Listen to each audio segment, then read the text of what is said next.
चार खाण्याबद्दल मोठे गैरसमज. केळी खाली सर्दी होते, दही खाली खोकला होतो, अंड्याने उष्णता वाटते, तुपाने मग जाड होतं. हे सर्व अर्ध सत्य आहे. यामागचं पूर्ण सत्य जाणून घ्या. नंबर 1, केळी. केळी ही एनर्जी फूड आहे आणि रिच सोर्स आहे पोटॅशियमचा. केळी ही डायजेशनला हेल्प करते. त्याला सामान्य सर्दी असेल तर केळी देऊ शकता. केळी ही नॉर्मल टेम्परेचरला द्या. त्या मुलाला सिव्हिअर प्रकारचा म्युकस असेल, व्हॉमिटिंग असेल आणि पालकांनी नोटीस केलं की केळी खाल्ल्याने त्या मुलाची सर्दी वाढते किंवा मुलाला त्रास जास्त होतो, तर या केसमध्ये केळी देणे टाळा. नंबर 2, दही. दही दिवसा द्या आणि डायरेक्ट फ्रीजमध्ये थंड दही नाही द्यायची. दही फ्रीजमधून काढून आधी बाहेर ठेवायची, 20 मिनिटांनंतर मुलाला दही द्यायची. दही ही गट इम्युनिटीला हेल्प करते. जर मुलाला सिव्हिअर प्रकारचा थ्रोट पेन, टॉन्सिलायटिस असेल तर या केसमध्ये दही देणे टाळा. नंबर 3, अंडा.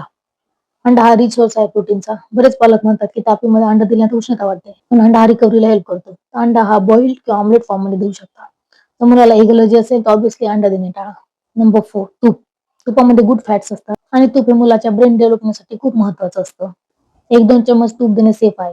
ऑब्व्हियसली जास्त जर तूप दिलं तर मूल जाड होणार. जर मुलाला सिव्हिअर प्रकारचे सिम्पटम्स असतील तर तुमच्या डॉक्टरला दाखवा.